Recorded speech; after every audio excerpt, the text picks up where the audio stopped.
Thank you, Mr. Chairman. Gentlemen, thank you for being here today. Like many of my colleagues, I'm a skeptic about the reality of what these talks can produce for us, but I'm even further concerned by some of the testimony we've already heard about what might be the threat to the talks by introducing as a sidebar issue this issue of the potential of some help or some cooperation between the United States and Iran in the Iraq-ISIL issue.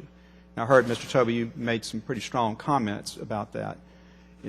From my experience in negotiating, if I introduce a new issue in negotiations, the person with whom I'm negotiating is going to want something back in return for that. Are we, in fact, endangering our position in the negotiations over this agreement by introducing, even as a sidebar issue, this whole issue of some communication or cooperation between the United States and Iran with regard to the ISIL issue in Iraq?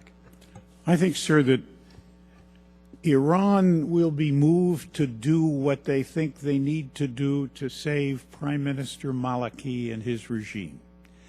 In my view, that fundamentally means changing Mr. Maliki's view on how he deals with the minorities in his own countries. The ISIS people have scooped up lots of people who have been antagonized by Mr. Maliki among the Sunni population. And you remember back when we moved into Anbar and changed our policies and worked with the Sunnis. He's done exactly the opposite. He hasn't helped them, he hasn't supported them, he's put them in jail, he's treated them very badly. ISIS has made a lot of progress because, in fact, it has captured Sunni villages in northern Iraq. We now have to trust to see whether Maliki can do two things at once, can change his policies with respect to his minorities and begin to bring them back on his side, and at the same time provide a significant defense so he doesn't lose his capital at the same time. But my concern is that we're introducing into the negotiations with regard to this agreement a new issue. I'm not introducing the issue, and I don't think the U.S. is going to introduce that issue. Well, we have some reports that they are. Well, and if that's true, does that weaken our position? I have reason to believe that those reports are, at this point, very tentative kinds of things. I think people are thinking better of this now. I hope they are. My own view is that Iran has to look out for its own interests in Iraq, that it's not up to the U.S. to teleguide them, to make deals with them. I think it's very important, particularly not at the expense of the issue we're here to discuss today, the nuclear deal.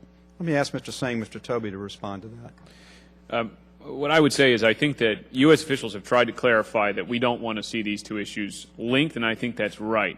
I think one of the dangers we have, though, is, again, the sort of perception in the region. And I think that when we are sitting there sort of talking with the Iranians about these issues, it does raise those kind of worries in the region about, are we sort of sitting here and deciding regional issues on a bilateral basis with Iran, which our allies absolutely don't want to see us do, and frankly isn't a wise thing for us to do from a policy perspective. And I agree with Ambassador Pickering. The Iranians see these things as a leverage over us, and we don't want to see them linked at all. I think more importantly, though, what we really don't want to see is we don't want to see any increased Iranian involvement in Iraq. We want to see Iran out of regional conflicts, not further in regional conflicts. Mr. Toby? I think greater Iranian involvement in Iraq would be against U.S. interests for its own sake, and I think it would be against U.S. interests in the P5+1 talks. I don't know what the administration is doing with respect to talking to Iran about this. Okay. Thank you. I yield back.